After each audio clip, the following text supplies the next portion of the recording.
Testarossa. Tu as bien fait de cliquer car si tu cherches du matos, c'est que tu veux le comprendre. C'est ici que ça se passe, c'est ton gars Sek pour te l'expliquer. Aujourd'hui, on y va avec le deck AO Scooter Brian Noise dans sa 3e version. Let's go. Vous n'êtes pas sans savoir que ce deck est à retrouver sur le site de Dissident Scooter Shop. Je vous mettrai tous les liens en description. Et pour le moment, revenons-en aux caractéristiques. Le Brian Noise version 3 est disponible en 2 tailles. La première en 57 cm de long pour 15,8 cm de large et la seconde en 58,8 cm de long pour 17,8 cm de large. C'est le deuxième deck en 7 pouces, 17,8 cm de large, de la marque AO Scooter. Le premier étant celui de Kostya Koslov, un russe. Bon, ce qui est certain, c'est que par rapport aux tailles, ils ont voulu ravir le plus grand nombre de leurs clients riders ou rideuses de la marque AO Scooter. Son angle ici est de 84 degrés, un angle toutefois plutôt basique, mais qui permet d'avoir son guidon plutôt éloigné de ses hanches, permettant de faire des bar spins de zinzin un peu à la Brian Noise en double bar spin. Par rapport à ses versions précédentes, vous l'aurez deviné, ceux qui suivent le matériel, son design n'a pas vraiment changé. Il conserve ici sa tête de tube forgée en aluminium, ce qui est quand même un plus et une plus-value compte tenu de la robustesse. On a toujours cette légère concave qui s'offre à nous et qui est très agréable, surtout pour un deck aussi large. Les deck ends sont en aluminium avec son breakless en acier. Ça, c'est comme le tout premier en 7 de large, celui de Kostya Koslov. Sa couleur est brute et on conserve toujours le design de Brian Noise, mais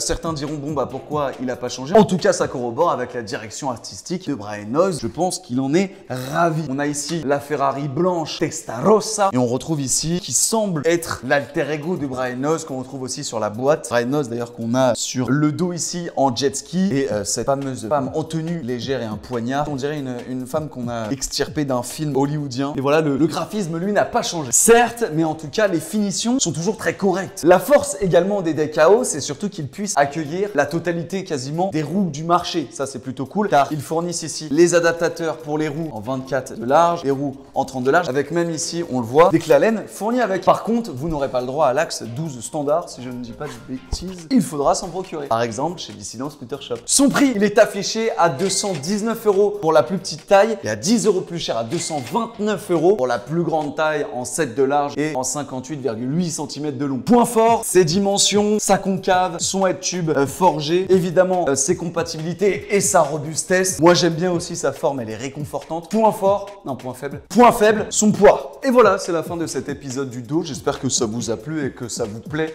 les épisodes de matos. Je sais que voilà, c'est pas tout le monde qui apprécie, mais en tout cas, ça fait plaisir de vous le présenter. N'hésitez pas à le retrouver sur le site de Dissident Scooter Shop.